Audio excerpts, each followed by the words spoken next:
Maury Povich, it's a thrill. It's just a thrill to hear you laugh across this table from me. Well, it's nice to be with you. I've watched you a lot. Oh, well, I believe that I win that competition. Who has seen more of the other? And it's not close. Yeah, well, you when you appear with that miscreant Kornheiser, I tune in. Well, and Kornheiser says the only reason I have Pablo on is he's smarter than I am. Yeah, he likes to self-deprecate in a way that is always so flattering to me and makes me suspicious. It's a little too kind, that man, when it comes to this stuff.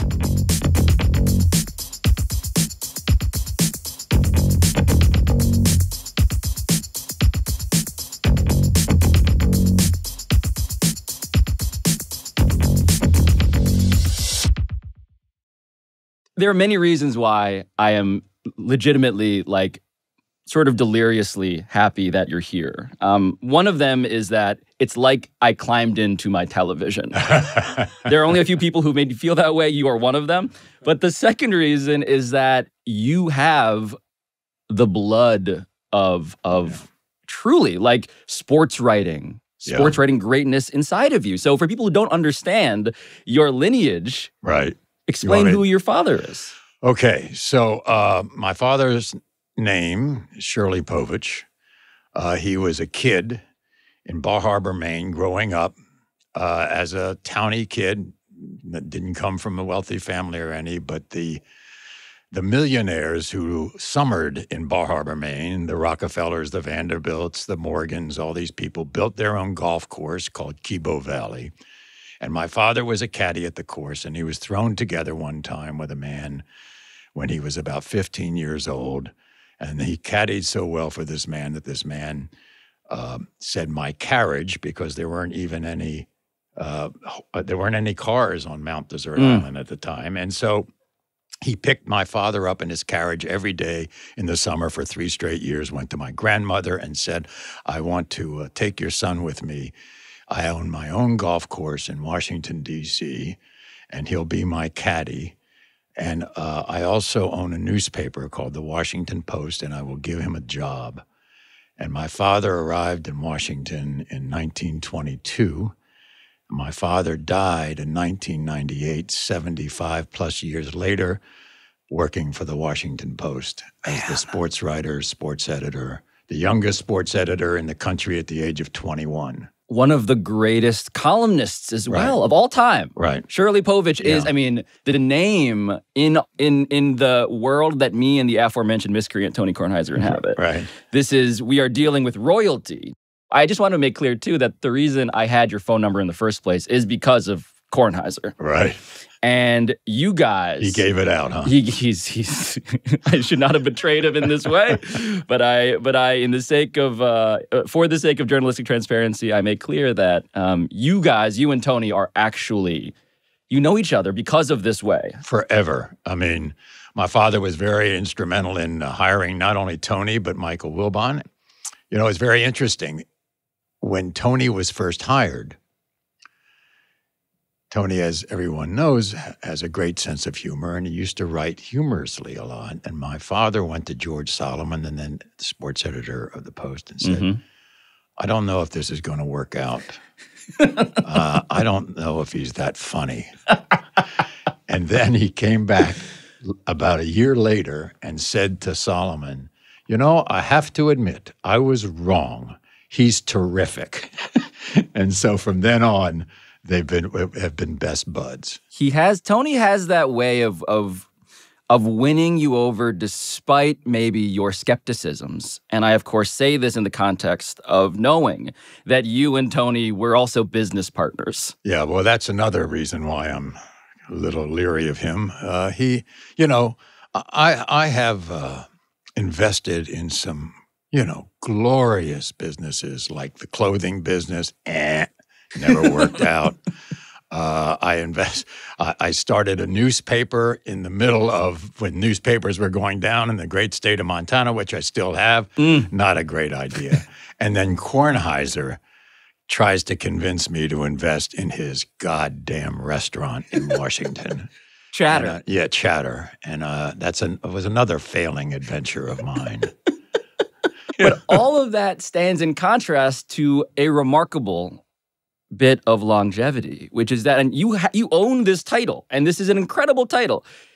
You were the longest-running daytime host in television history. Right, yeah. I never expected it. You never expected it? No. I mean, first of all, I always thought when I was growing up in this business, doing news, sports, talk shows, that this is what I said to myself. If I could make $50,000 a year the rest of my career, I would be so excited and so happy. And secondly, if I could still stay in this business at the age of 50, I would consider that a victory. Well, I think I set the bar too low. Yeah, I would have taken the over on that one. Okay, so you should know that there is an alternate universe, a miserable alternate universe, where Maury Povich is not this Maury Povich, now age 84. Because for the first 25 years or so of Maury's professional life, he worked in local news. He did some sports, he did a lot of hard news, he hosted a talk show, he anchored the evening news, he mostly hopped from job to job to job all across the country. But then this insane Australian guy named Rupert Murdoch summoned Maury to New York to host a new tabloid-style news show called A Current Affair. And this was 1986. And A Current Affair went on to take so many viewers from its direct competitor, Entertainment Tonight, that the company that owned Entertainment Tonight went out and hired Maury to launch his own daytime talk show, The Maury Povich Show, which was just one entrant among many in the super crowded field of daytime TV in 1991. So what you're saying is that your entry into daytime television, which, again, when I was growing up, I was born in 85, right? 80s and 90s. Daytime television. Huge. And not just an economic machine, but a golden age, an institution that shaped American life. There were at least 10 of us on the air. And when I say that, I mean, there was Phil Donahue, and there was Oprah, and there was Geraldo Rivera, and there was me, and there was Sally Jesse Raphael, and Joan Rivers, and Jenny Jones, and Montel Williams. I mean, I could Jerry Jerry Springer. And so it was so funny one time because for their 25th anniversary, NBC gave Phil Donahue a primetime show, and he asked all of his competitors to be in a skit on the show, and we all showed up at the green room. All of us, all 8 or 9. The Avengers of daytime television. Yeah, and we're all in the green room, talk show hosts in the green room. Not one of us would talk to each other. I mean, our egos were so big that we couldn't even converse with each other. But it was like that, though. It was. It was dog eat dog. Oh, right. That reminds me a bit of just the competitiveness of sports. Same thing. Keeping track of what the other person's stat line might be. Exactly. That night. Or clickbait now. Yeah. The metrics, the numbers were the race to be great, the greatest. I'm genuinely curious. This is a show about finding out stuff, and I say that now and smile because your show, of course, is the ultimate show about finding out stuff. Yeah.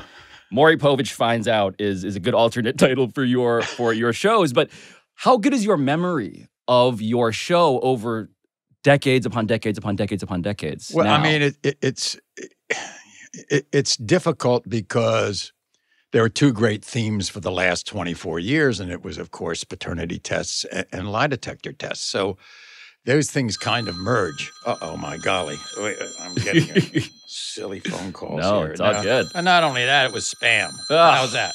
I was hoping for Connie-chan. No. Oh, God almighty. Let me get this off. Yeah. It's all good. No. I'll call her, though, if you want me to. Well, we might need if to. She's not writing her memoirs. I was going to say. If she's not writing her memoirs. Allow me to be the millionth Asian American young person to just use you as a way to getting to your Do you know life. when Connie saw you on Pardon the Interruption, she immediately looked you up to find out your heritage. Maury. Maury. This is... That is. I'm serious. Put it on the epitaph stuff. Just like Connie Chung wanted to know, where is this kid from? Is all I mean. Now we're in the gravy phase of the proceedings today. That makes my. Oh no, it's true. That makes a month, a year for me. Yeah. So what happened was the first 7 years when I worked at Paramount for the show, it was like it was like Oprah and Donahue. It was just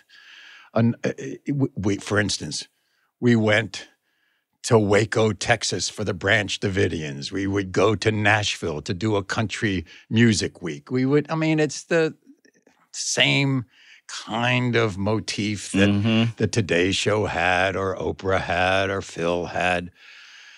And then after 7 years, I left, became a free agent, and then I went to NBC Universal for the last 24 years. And the first couple of years were the same thing. And then my producers came to me and said, we have this idea. Okay, what's the idea?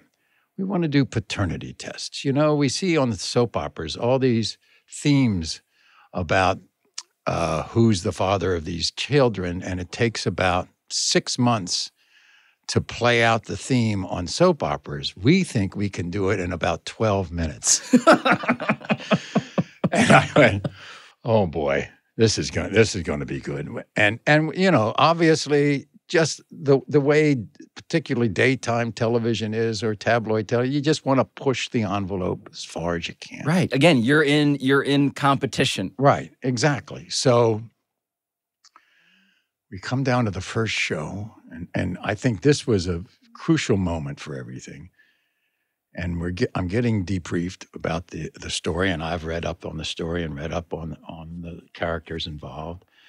And the producer says, and so, Maury, the result, and I said, you know, I don't want to know the result. I don't want to know the result of a paternity test. I don't want to know the result of a lie detector. I don't want to know anything my guest doesn't know.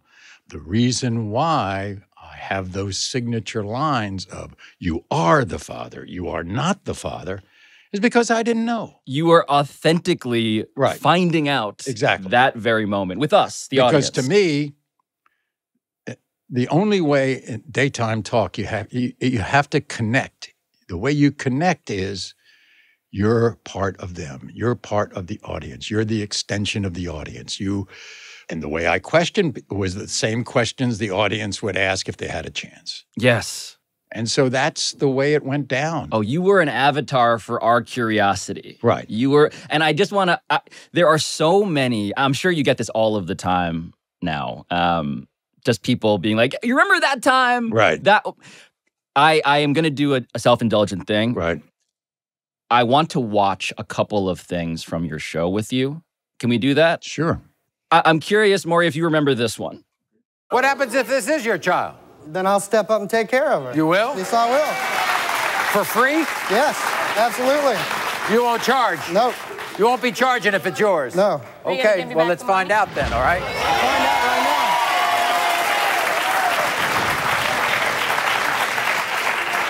Oh, boy. When it comes to 1-year-old Ashlyn, Jeremy, you are not.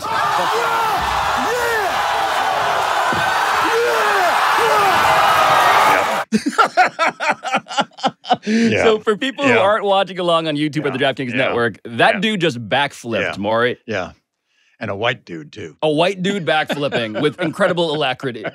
But you remember that backflip? That's not lost? I mean, absolutely. You're not numb to the backflip. You don't think it was the only backflip I ever saw? Wait, there are more? Of course. Are you kidding? I have backflips from the Rainbow Coalition, every color in the world you can imagine. Let me pause you for a second there. I can tell you, I can't tell you the number of NFL players who have said to me, we're in the locker room before practice, and the coaches are asking us to come out, and we're not coming out until we find out who the father is. And I'm telling you, this is from stars. I believe this.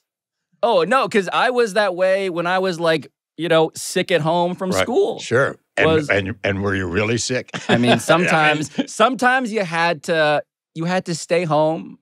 You had to gin it up because you might see this. When it comes to 4-month-old Danye, Andrew, you are not the father.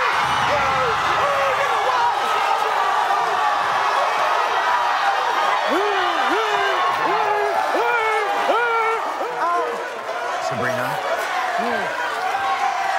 we'll help you find the father if you want us to. We'd be glad to help you. You know that gentleman. I mean, he's like maybe the most iconic of all. Yes. Would you rank him #1 in terms of just the most that's viral, most? Yeah. There were several different clips that millions on YouTube. Oh, still today. Oh, yes. Yes. I mean, it's that guy dancing and essentially just becoming the host of your show as you go to console the would-be mother of his child who was not, is an incredible contrast in just like untrammeled delirium, utter delight. And you have the bedside manner. I mean, that's the thing in these clips that people need to appreciate. You were maybe the best hand holder. And I mean that figurative and literal. When it came to just people on your show. I think that's one of the reasons for the success was that the connection you make with the audience. And the connection is that they thought of me as part of their family. And I don't think a host can ask for anything more than that. I mean, it's very interesting. When I first started, I had some negatives on the Q ratings and things like that. So Paramount hired a guy I had known years and years before named Roger Ailes, who at that time, this is before Fox News, was a research consultant. I didn't know this. And so Roger gets to me and says, we have to show you as a vulnerable person. We have to show you as one of those people who the audience would welcome into their homes. And the early promotional announcements for me was I went on and said, it's a classic Oprah showing vulnerability. Mm-hmm. I've been fired. I'm divorced.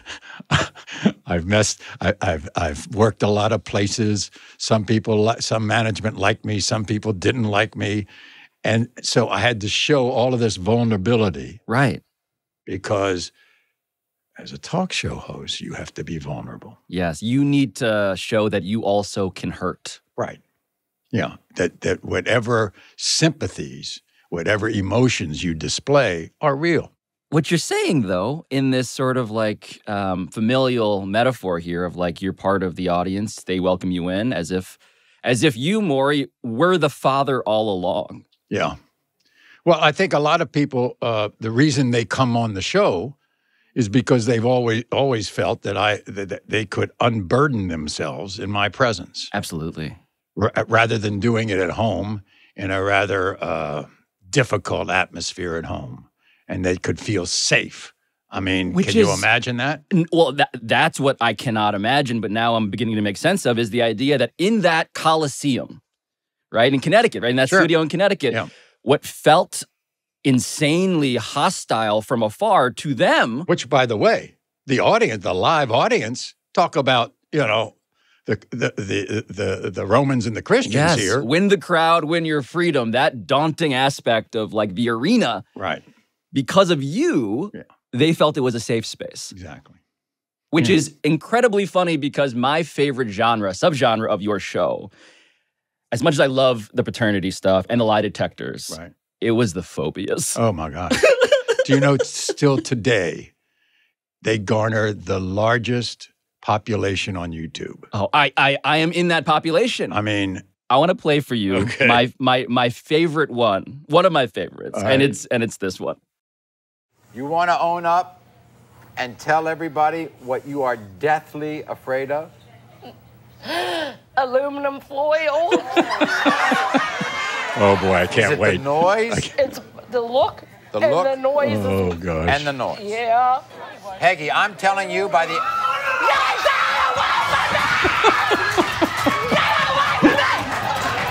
better get away from me! You better get her away from me! I want to hit her! I want to hit her! Get away from me! Oh boy. I mean, aluminum, and at times we unfortunately would take the poor intern. I was going to say, who did you task with The interns had to bring out the barrel of pickles, or at one time there was a woman who was scared of cotton balls. Well, Maury, Uh-oh. I have good news for you. Well, this intern is an all-American. She's afraid of cotton. Cotton absolutely makes me 100% terrified. The way it feels and what happens when I think about it, it gets to the point where I feel like I'm having a panic attack. Okay, you know you've got to confront your phobia now. This is the famous Maury Show Cotton Ball Man. I think that's the greatest thing in television history. That poor intern had to just... So take me behind the scenes as to how the Cotton Man came to be. Well, you know, once the phobia shows became popular, we used to get all these requests. And we would take, I mean, what are we going to do? Put somebody on who has a phobia against snakes? I mean, we all have that. Right. But cotton, aluminum, pickles, Mustard. I mean, it's unreal. And so the poor intern.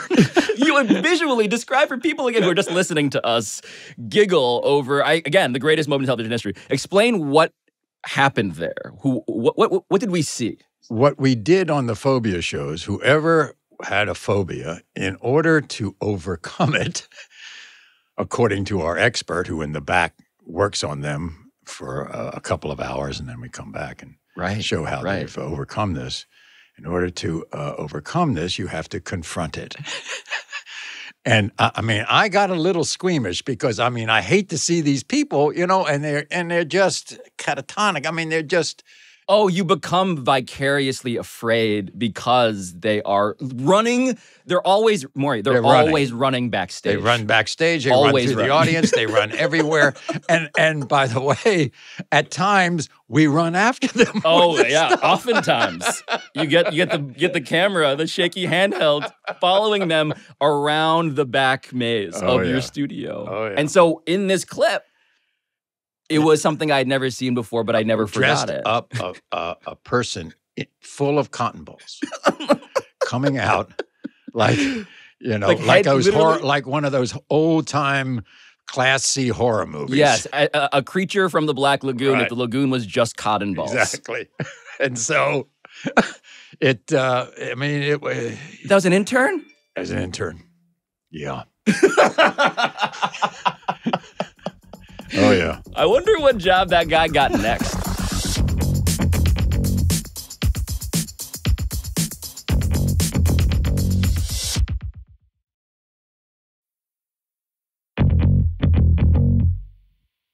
What part of all of the things we've watched and beyond, what part surprised you the most? How often were you genuinely like, because I imagine you see enough things. There was...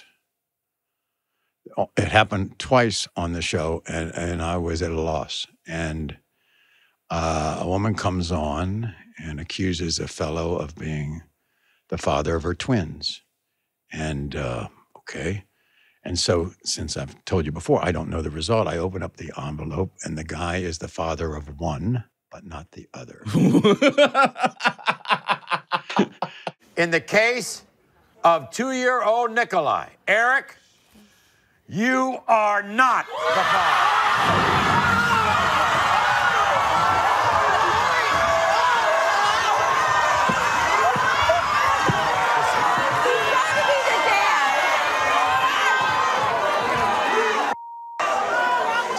In the case of 2-year-old Darian, Eric, you are the father.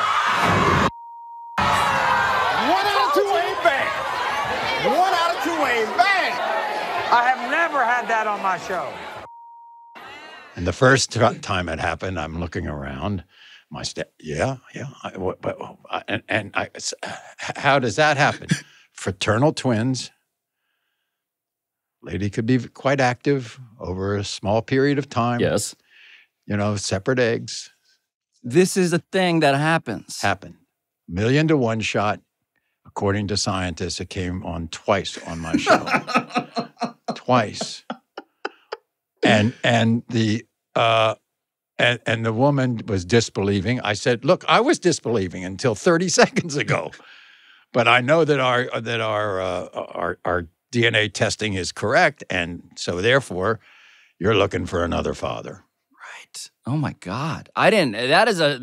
This is a show full of revelations. Well, I thought you would know that coming from the family you come from. I know. My parents are doctors. Maury, of course, has seen enough PTI to know that I get made fun of for not knowing anything about science or medicine. And so, no, Maury, I did not know that a woman could two different dudes and have them both be the father of their twins. Your father's a urologist, is that right. correct? That's right.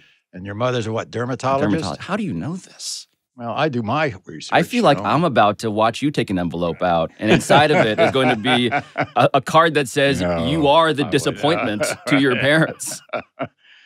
And by the way, I always thought these women were very brave and very courageous because they would come time after time. And first it was 3, and then 4 different guys, and then 6, and then 8, and 9, maybe even 10. Yeah. And they would be ridiculed by the audience. But also, they knew what they were in for. Yeah. It's not And they didn't care. They just wanted to have their child. And that's why I've always justified that theme because, Lord knows I've had plenty of criticism over the years. Of course. Not only from media critics, but a lot of people. Yeah, who are saying this is destructive to the American ideal. And I'm saying, look, I know this. A child has a better chance at life if they have 2 parents in their life instead of 1. I just know that. I know that. So if I can get a significant amount of men who are proved to be the fathers of these kids into these kids' lives, and fortunately, the show lasted so long. I used to bring back these families when they were adults. That's right. And so I would see this father not only got into the life of that child, but they had other children. The child in question ends up in college, is off on her or his own, and it's gratifying. The idea. First off, if you have ever seen a second of your show, you know what you're in for, what you're signing up for. Sure. You're consenting to this in all of the ways. So to me, I am unscandalized by that dynamic. But I am fascinated as to, again, let's bring it full circle here with the parental through line of our conversation. What did your dad think of what you were doing? Well, it was very interesting. There's a Pulitzer Prize-winning television critic named Tom Shales. Of course. And the Washington Post. At the Washington Post.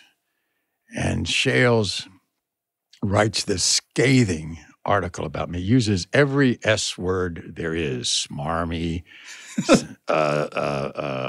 sordid, salacious, every S word in the world. So I called up my father and I said, Dad, don't read Tom Shales today. You really don't really want to read Tom Shales. And please do not show Mom the article. No, don't worry about it, son. Just go about your business. And that was his attitude. Just go about your business. You do fine. He says, I'll tell you this, son. I had a role in hiring Tom Shales here, and good writers are hard to find. Did he ever pull you aside, tug you at your sleeve, and say, look, the paternity stuff, the phobia stuff, the intern dressed in cotton? He never did. He really didn't. He always worried about me, and it wasn't. He worried about me because for a long time I didn't have much money, and whatever money I had was gone. And he says, it really bothers me that money just burns a hole in your pocket, and you never have any money. And so when I got to be successful and the money started coming in. Yes. And now he's in his 90s. And he always went back to his boyhood home in Maine every summer. And so I sent a plane for him and my mother to Washington to pick us up in New York and go on to Maine. And I walked in the plane, and there is all his newspapers spread out on a table like this. And he says, I'm I'm not going to worry about you anymore.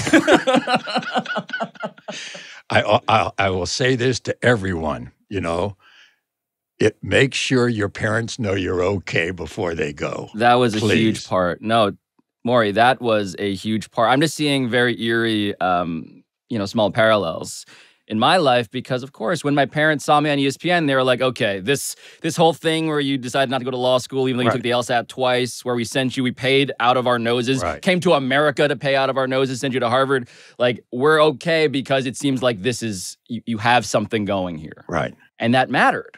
And I'm going to tell you something. All these years later, it's been 25 years since my father died. I was so happy to be able to show that to him while he was alive. And I just say that to everybody. If you can, please make sure they know you're okay. Yeah, yeah. We mentioned, of course, your better half, Connie Chung. Yes. Before, and it's just remarkable how surrounded you are, how infused your life is with objective journalism, like the most capital J journalism. Yeah. Connie Chung embodies that, truly embodies that. This is the CBS Evening News with Dan Rather and Connie Chung.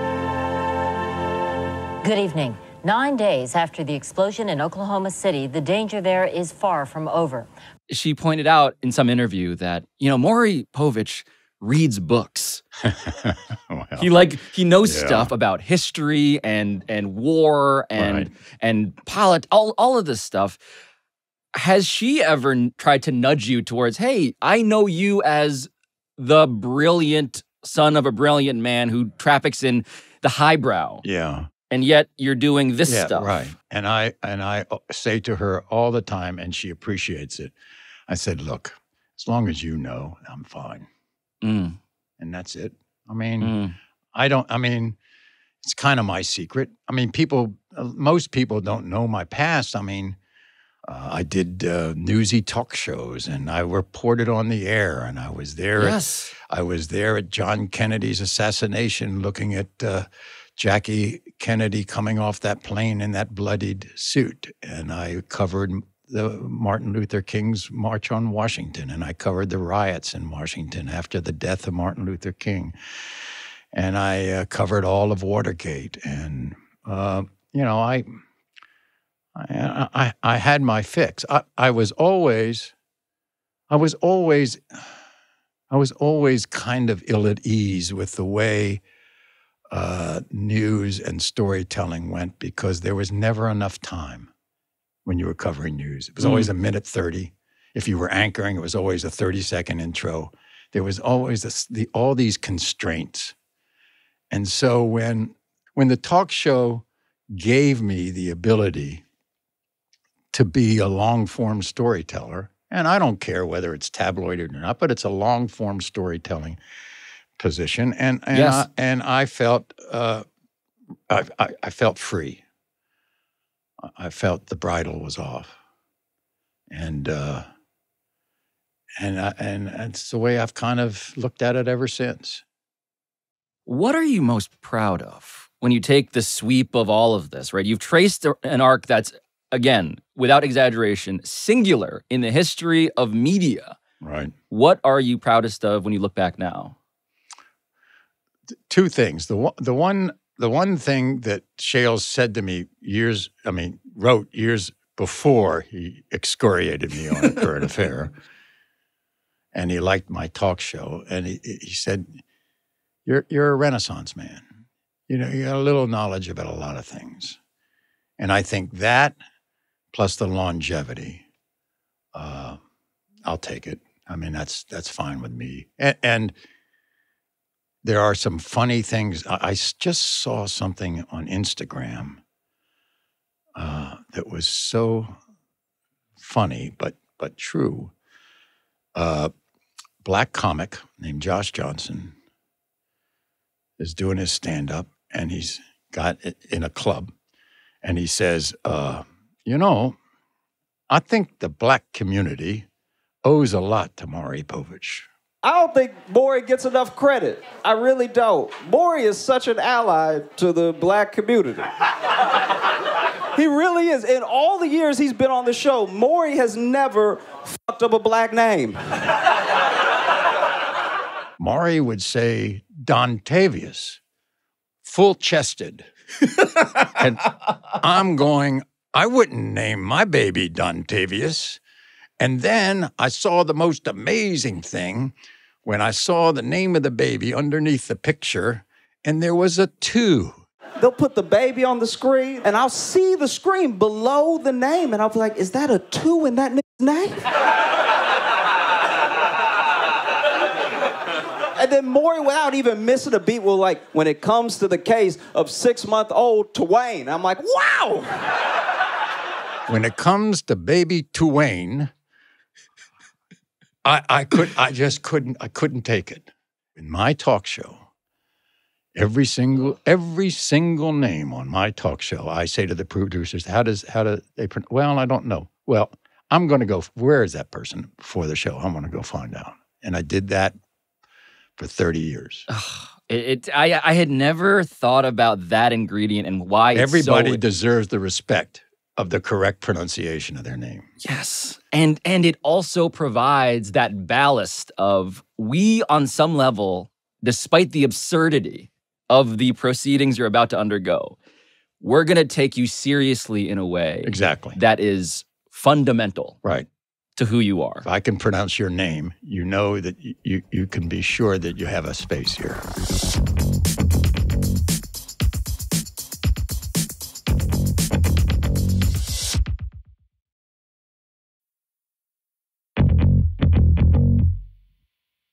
Do you consider yourself, I'm not thinking about this in the context, again, of the episodes you did. Do you consider yourself an optimist about human nature? Yeah, I do. I mean, I do. I think... You've seen it all, and you emerge an optimist. Yeah, because of the successes I've seen people go from, I am not the father of that child, and that woman would never, ever, to... I'll be there. I'll be there for that child. And some are obviously never going to be there. Oh, no, backflip guy's gone. Yeah, I mean, but yeah. He's backflipping still today. Exactly. Yeah. But there are others who really take it seriously. Yeah. Do you, Maury, have regrets? Do you have a regret, whether it's in the realm of work or life or the intersection between them? Are you a guy who has that thought? No. There was a time in my life when I left Washington because I wanted to find out. I wanted to be the next Walter Cronkite. Mm-hmm. And so in a 7-year period between 1977 and 1983, I worked in Chicago, Los Angeles, San Francisco, Philadelphia, and then back to Washington. 5 cities in 7 years.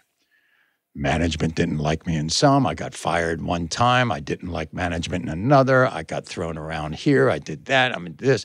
In fact, there was a great New York Times columnist who wrote for Esquire named Richard Reeves, and he was a friend of mine.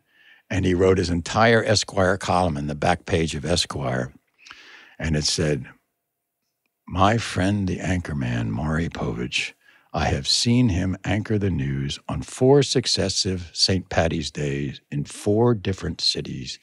The man is trying to go nationwide, city by city." In NBA parlance, you were a journeyman. There's an alternate life in which you are a nomad. Absolutely. And so, look, I can almost tell you that the reason why my life settled down and then became in the ascent in 1984 is because this woman who I had dated for 7.5 years finally agreed to marry me. Mm. And that marriage in 1984 really changed everything for me. And by the way, not because I thought I was going to be anything, because at the time I wasn't. In fact, we had a marriage for the first 2 years. She lived in New York working then at NBC. I was in Washington doing local news, and we would commute, and I would come up, and there was a doorman at her apartment, and he would say, and who are you here to see? I said, my name is Maury Povich. I'm here to see my wife, Connie Chung. And he would call up and say, Mr. Chung is downstairs. One of us, Maury. So I have been Mr. Chung. I have gladly absolutely been known as Mr. Chung for the rest of my life. That would be fine with me. How it ever came about that I was decoupled into being Maury Povich is beyond me. Unconsciously uncoupled, as it were. Yes, wait. So what are Mr. and Mrs. Chung like in retirement? Well, it's interesting. I am sitting on the sidelines watching my wife complete about a 3 or 4 year effort to write her memoirs. And this is some task, and it's going to be a very, very big book because many publishers wanted to publish it. No doubt. And she has just turned in her first draft. It's probably going to be out a year from now. And wow. There are a lot of personages who should be taking notice of this in the news business. They might find out some stuff. Yeah, because I don't know if there's going to be a filter or not. Oh, I hope there isn't. So anyway, I think she would agree that she is so happy not to be in the business these days. And you feel the same way? Yeah. Yeah. I mean, you were in the business for as long as literally time. Humanly everybody possible. Everybody says my show was canceled. I tried to leave my show 4 years before it ended. And then I tried to leave it 2 years before it ended. And NBC just came, no, Maury, it's still going on. I've seen the YouTube traffic is unrelenting. Yeah, and my repeats, 3,500 of them, are on the same stations, and I look at, believe it or not, I'm still a creature of the goddamn business. I'm still looking at the ratings, and how is the ghost of Maury Povich rating these days? They're really good. Yeah, I bet. Kids will be playing hooky from school decades into the future. Can you imagine that I'm still looking at the ratings? I love that. 84 years you're old. You're still trying to box out Sally Jesse Raphael. Exactly. Oh yeah. Yeah, and not even though he's gone, Jerry's in repeat still, and I'm looking at his ratings versus my ratings. We are such TV creatures, ridiculous. I love that. I love that. You've described a number of, and I know you love golf and you play golf, and Kornheiser can't stop talking about how good a golfer you are. Yeah. So there's that. I mean, we should just say that for the record. Well, all I can say is Kornheiser's better than Wilbon. I think. But indulge the existentialism here at the end, though, because I'm honored that you sat down and walked me through an unparalleled life and career. How do you want people, the kids, generations from now, to remember what you did here on this planet? I've never really thought about that. I grew up in the Jewish religion, and they had one thing in the Jewish religion that I really find that I can admire, and that is we don't know whether there's an afterlife or not in the Jewish religion. There might be, there might not be. We don't know. But our journey is to be written into the book of life, and you have to lead your life in such a way where you can be written into the book of life. And so, therefore, that's how I look upon myself. And I think I've done a good job at that. There were a lot of hiccups along the way, but I think I've lived my life in a way that I could be penciled in.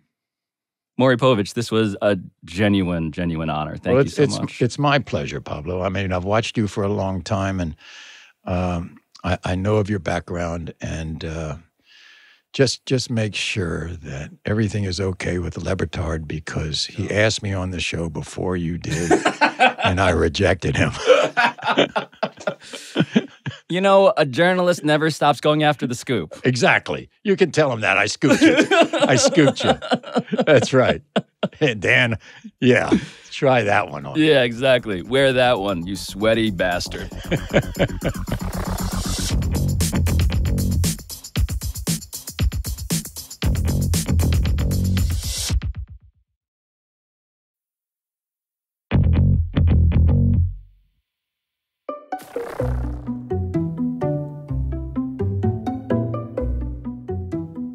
So today's just going to be one of those episodes that'll always have a special place in my heart. And I don't know if you watched as much Maury as I did in the 90s. I don't know if you thought that it was a stain upon American morality, as certainly some critics out there have said over the years. I get it. And for what it's worth, Maury himself does not even necessarily count on there being an afterlife, as I found out today. But what I personally like to imagine is our Creator standing there in front of whatever heaven that might exist. Let's call it a metaphysical television studio with an envelope in his hand. And no, Maury Povich does not know the result ahead of time. He never does, as he said.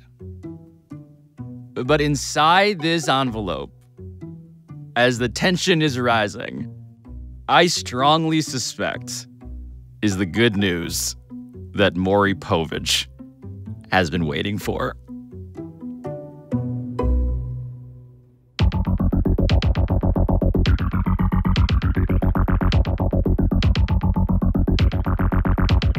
This has been Pablo Torre Finds Out, a Meadowlark Media production. And I'll talk to you next time.